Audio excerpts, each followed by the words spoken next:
My name is Marvin Smezador, and I'm the co-founder of M&A Heavenly Delights. My name is Montez Wilson, and I'm a recent graduate from the carpentry program at CTI-Hits. My name is Ricardo Penn Jr. I'm 19 years old. I do maintenance at the Carl Sands Hotel. My name is Today Oliver. I'm 17 years old. My name is Venantia Ethel Johnson. People know me as VB for short. My business is Backroad Gal. My name is Phoenix Emmanuel, legist.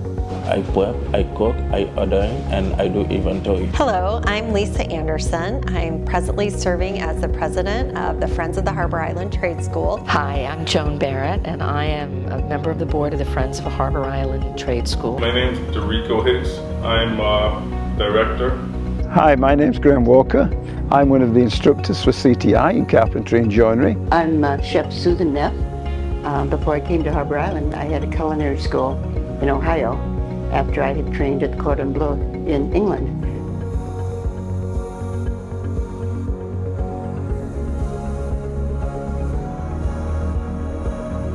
Initially, and I still am, the president of the Friends of the Sir George Roberts Memorial Library.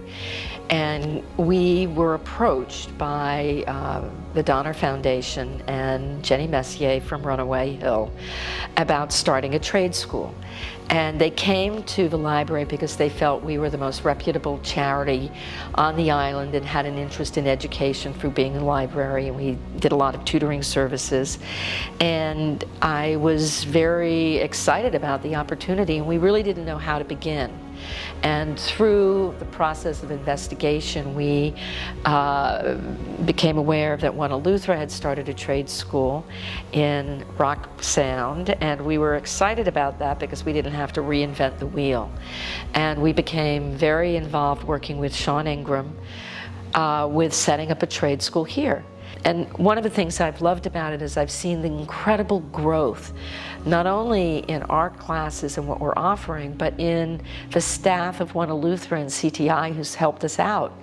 I think one of my great joys is working really closely with people like Kieran Smith and Sharnette Kemp and Banu Devi when she was here, because they really made the school real for us. I think for me, the Friends of the Harbor Island Trade School is a real cheerleading team for everybody at CTI and Wunalutha.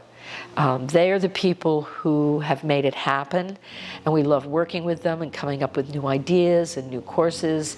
The Harbor Island Trade School is so important for our community because it offers the first opportunity for people to learn without leaving. Since this island was established in the 1600s, if people wanted to learn, they had to travel away from the island, leave their friends and family, and now they have the opportunity to learn and to grow in the place that they live. Our primary purpose is to raise funds and help to set strategic direction for the trade school here on Harbor Island. Many people do not realize that in the Bahamas, before COVID, the graduation rate from high school was about 46%. Following COVID, it's estimated that in some areas of the Bahamas, it's less than 20%. This can be very defeating for those who are not qualified to graduate from high school.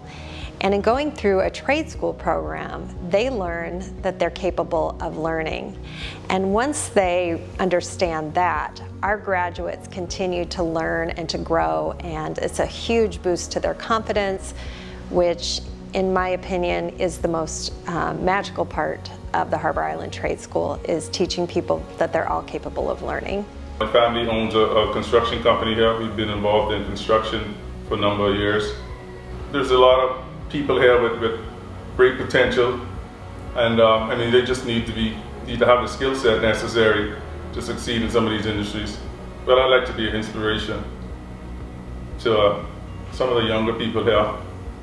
Help them to help them understand that, you know, they can accomplish whatever goals it is they set their mind to. This course really opened my mind and introduced me to more culinary stuff that I never knew of.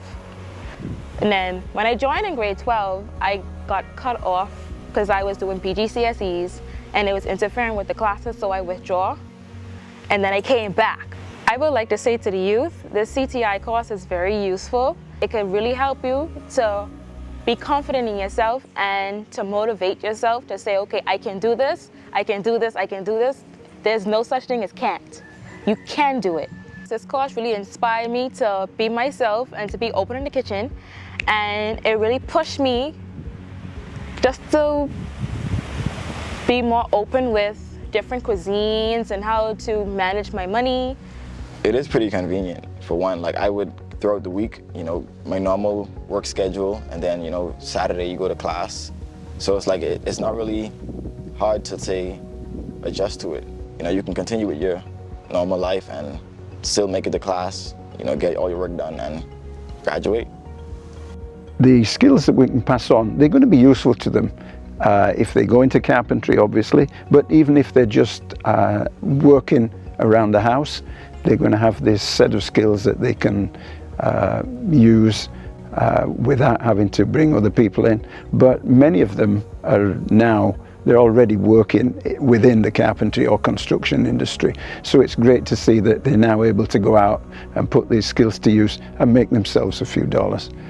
What do I give these kids that's special? It's what they give me that's special, I think.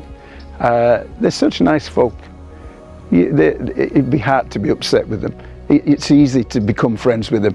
And as you make this relationship with them, they are, it's easy to teach them. You can chat with them like you've known them for years, and they want to learn. They want anything I've got that I can give them. I'm happy to do that because they're such nice folk. The course we did last spring, summer, we had some 11th grade youngsters from North Eleuthera High School. There was one individual in particular, I won't mention any names, but I'd been warned that this boy was a troublesome young man. And I found the complete opposite. I don't know if it's something that they've not had a carpentry teacher up there for a while, and he just took to it like a duck to water. And the table saw if we needed some extra wood cutting, he was always there. Mr. Walker, I'll do that for you. Okay, go ahead, son, go ahead. And that was rewarding to see. When I know I wasn't going to graduate high school, I say I have to find something to do. And like I say, I always like hands-on work. So I say, let me go find a trade. And my uncle is a contractor, and he knows about carpentry, plumbing, or anything you don't fool with is electrical. So he helped me basically with some of my carpentry, and then from CTI with carpentry. It prepared me to be like respectful and take pride in what you do. Like if you don't do if you know you're not gonna do something right, just don't do it at all. If you can do it right, I'd say you put your all in all into it. When I was in high school the same year, the electrical course came along, so I took that up. Man, I never known I would have loved electrical this much. And then I did carpentry, and then I worked with a carpenter, doing a lot of work, and here I am now. I had a lot of doubt, I didn't have much self-confidence, but as the time go on, I gained a lot, because, you know, doing electrical, people have to trust you in their space. You know, dealing on live panels and things, people have to trust you. So I gained a lot of self-confidence throughout the time. I always just said I want my own business. So when it came along that the CTI was doing courses, I said, okay, let me take my chance, and just one piece of paper you need, just a dream, start and go ahead. Chef Neff, Chef Johnson, I could always call them even when I need a recipe. I could still pick up the phone and say, okay, call my lecturers to help me. Because if I have a bill I don't understand, saying about catering and stuff like that, breaking down things, it's not a problem. CTI opened my eyes, and the course and the lecturers are there full-time for you. Some people are more laid-back cooks, some people are more complex cooks, you know, different flavors and stuff like that. I could call like Jaden, I say, Jaden, I need a recipe, because he sent me like complex food. I'm more 5 different ingredients, I'm good, you know. He's like 6 different ingredients or 10 ingredients and stuff like that. So it's like you learn from each other. And I am happy to know that everybody in that course still have a friendship, a bond. I was the chef at Carl Sands Hotel from 1998 onward. When I left Carl Sands, my hope was to open my own cooking school here, a culinary school for visitors and for the natives. But it didn't work out government-wise and legally, and I never was able to do that. I became part of a planning committee for the culinary school, and I was so excited because it was finally going to happen for me, even though it wouldn't be my own school.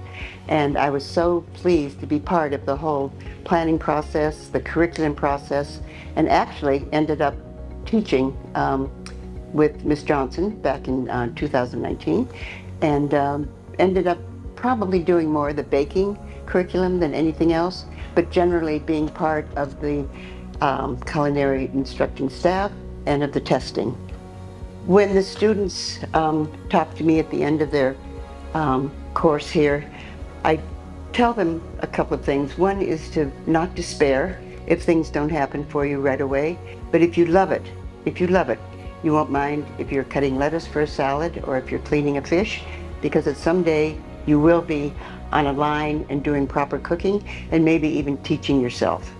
I think the strengths that I saw the most were the need and the want to achieve, and the fact that they maybe had not been able to do that here on the island before that because there was no venue for that to happen, and to see the pride after the class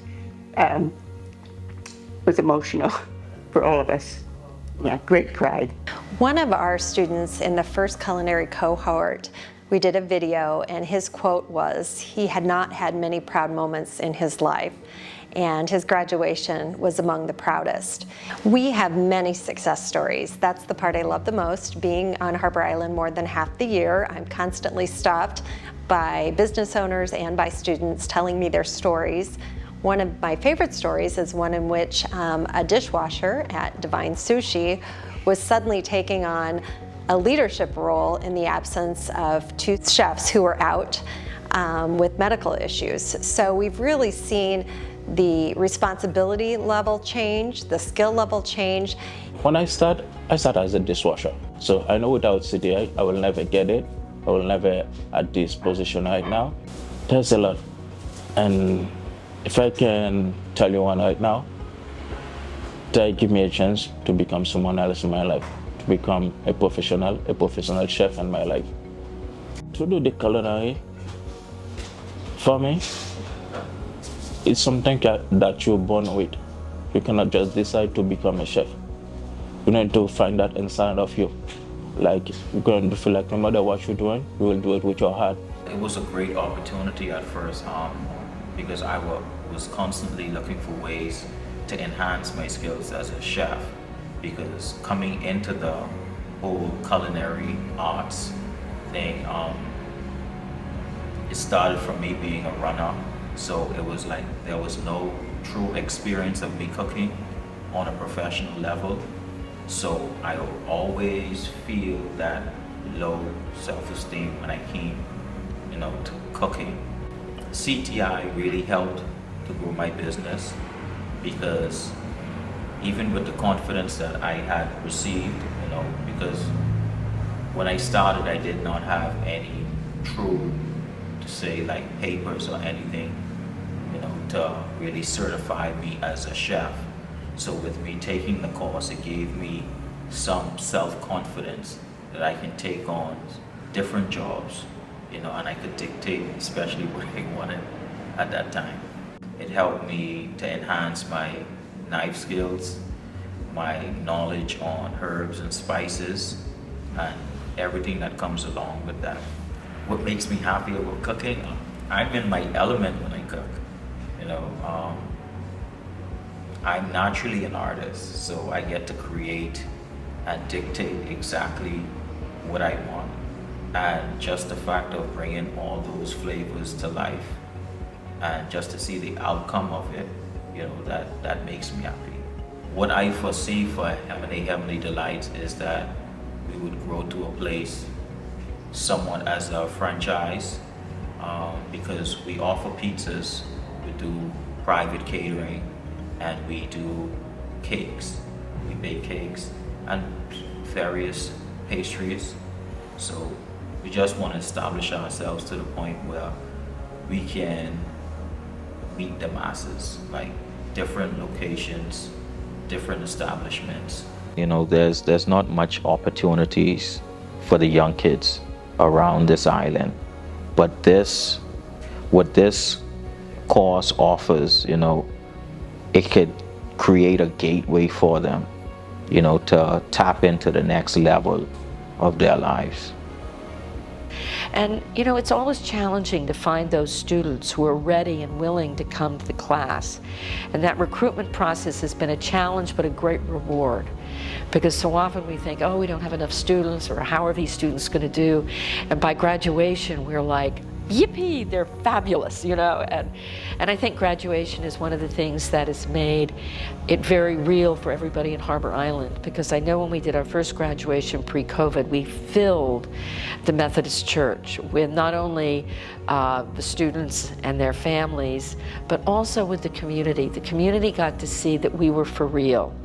And I think that being for real is what made this so wonderful for the island and the community. And we're sitting at the point right now where all we want to do is grow. We think you, as members of the community, need to know what we've accomplished, and yet also need to know that we need your help, because we don't want to stop where we are now. We want to offer more courses, more diverse courses, and more locations to teach. I mean, we have been very lucky to have the parish hall at the Catholic Church. The Catholic Church has been a great supporter of us, and having a great culinary facility there has been terrific, and electrical training there. But we need more locations. I mean, I think our carpentry class is wonderful. Mr. Walker has done a fabulous job setting that up, but we're like camping out, and we look forward to growing there and adding more trade courses as well. We need more plumbing, we need to expand on our electrical, we need to do tiling, drywall, all of the different parts that so support the houses and homes here on Harbor Island. And certainly Culinary has been a huge success. We see it every time we go out to eat, where we see our students, our graduates, working in kitchens or starting their own businesses, which we then support. So those are wonderful things. One of the other things that I think I really need to touch on is the fact that Harbor Island has been generous in the past, but people have been nervous about giving, like where does the money go, how does it go? We are so fortunate to partner with One Eleuthera and One Eleuthera USA, because One Eleuthera USA is a 501c3 in the United States, so residents of the United States can support us with a tax-deductible gift. That has been a real plus, because you know where the money goes. Well, I will say that there are many different ways you can give. You can give a generous gift of X amount that makes you feel comfortable, but you could give $3,000, and that sends one student to a 10-week course. So you're underwriting one student's education to get through a course. One thing you could do is say, I'd like to support, we give all of our carpentry students a toolkit when they start the course, so that they can then go out and have their own tools. You could underwrite the tools, and I think that's probably a gift of about $3,000 or $4,000 as well. Or you could make a major gift towards an endowment for a school for a future growth and building. And I think that Lane is here, and Lisa's here, and I'm here, and we'd love to sit down and talk with you individually about what you'd like to give and what kind of an impact it will make on the school and our future. As I think about the future of the Harbor Island Trade School, my greatest goal is to help people to be successful entrepreneurs. We know that in the Bahamas, people have multiple jobs, multiple businesses, and we really want to give them the knowledge and the tools to be successful independently, or to be successful entrepreneurs as well, meaning entrepreneurial thinking within a company that they are employed by. A lot of people from the Bryland community really want to stay here. They want to stay close to their friends and family and this very special place that they call home. And I am proud of the fact that they no longer have to make the decision that if they want to grow and improve their professional path, they have to leave. Learning without leaving is such an important thing that we're offering people for the first time.